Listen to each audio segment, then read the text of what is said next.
అయినా ఇది మీ ఇంట్లో ఎందుకుందక్క? ఏం చేయను, బోరు కొట్టినప్పుడల్లా ఇదిగో దీన్ని వాయిస్తూ ఉంటాను. దీన్ని వాయించడం ఏంటి?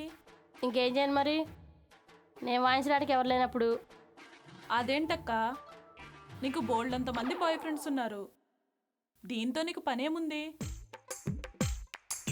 ఉన్నారు బాయ్ ఫ్రెండ్స్, కాదంటలేదు. సమయానికి అందుబాటులో ఉండాలిగా. నేనంటే ఖాళీగా ఉంటున్నాను, వాళ్ళు ఖాళీ ఉండాలిగా. వాళ్ళకుండే గర్ల్ ఫ్రెండ్స్ బాయ్ ఫ్రెండ్స్ వాళ్ళకు ఉంటారు కదా.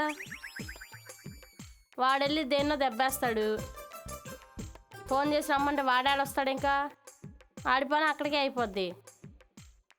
అందుకే అప్పుడప్పుడు ఇలా గ్యాప్ వస్తూ ఉంటుంది. సరే గాని అక్క, ఇలా గ్యాప్ వస్తే ఎలా? తట్టుకోగలవా నువ్వు?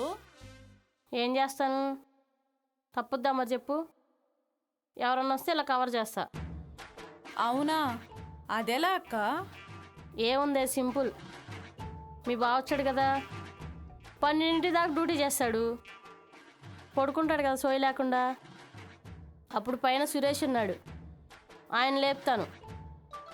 ఆయన తగులుకున్నాడు అనుకో, ఇంక మామూలుగా ఉండదు వ్యవహారం. అపార్ట్మెంట్ మొత్తం దద్దరిల్లాల్సిందే. నిజమా అక్క? అయితే నేను కూడా ఇద్దరిని మెయింటైన్ చేయనా?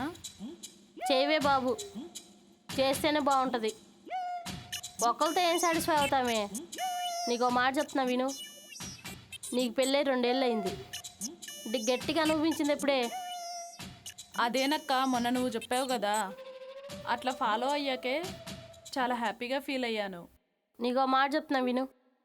ఏంటక్క? ఏం లేదు, ఇప్పుడు మీ ఆయన ఉన్నాడు అనుకో, ఏదో బాధ్యత కోసమో ఏదో మూడొచ్చినప్పుడు ఒక దెబ్బేసి ఊరుకుంటాడు. అదే బాయ్ ఫ్రెండ్ ఉన్నాడు అనుకో, వాడు ఆలోచన ఎంతసేపు కూడా నేను ఎలా సాటిస్ఫై చేయాలనే చూస్తాడు. ఎలా ఏం చేసినా కానీ అన్ని యాంగిల్స్లో ఎత్తాడు నిన్ను. ఆ దెబ్బకి నువ్వు ఫుల్ సాటిస్ఫై అవుతావు. అవన్నీ మీ ఆయన చేస్తాడు చెప్పు. అందుకనే కొత్త కొత్త బాయ్ ఫ్రెండ్స్ అనుకోవే, కొత్త కొత్త యాంగిల్స్లో వేస్తారు. అప్పుడు నువ్వు హ్యాపీయే కదా. ఒక్కో దెబ్బ ఒకలా ఉంటుంది. అవన్నీ తెలుసుకో పిచ్చిదానా. సరేనక్క, నువ్వు చెప్పింది చాలా బాగుంది. మా ఇంటి ఎదురుగా ఒకడు ఉన్నాడే, ఎప్పటి నుంచో కవ్విస్తున్నాడు, వాణ్ణి వాళ్ళ రాత్రికే రమ్మంటాను. ఇంకా ఆలస్యం ఎందుకు, రాత్రి కానిచ్చే ఆడితోటి. సరేగానక్క, బావ ఇవ్వాలి కూడా రాకపోతే పరిస్థితి ఏంటే? ఆల్రెడీ ఇద్దరిని లైన్లో పెట్టించాను. సాయంత్రం వరకు ఒక డ్యూటీ చేస్తాడు, సాయంత్రం నుంచి నైట్కి ఒక డ్యూటీ చేస్తాడు. ఇది పని, అర్థమైందా?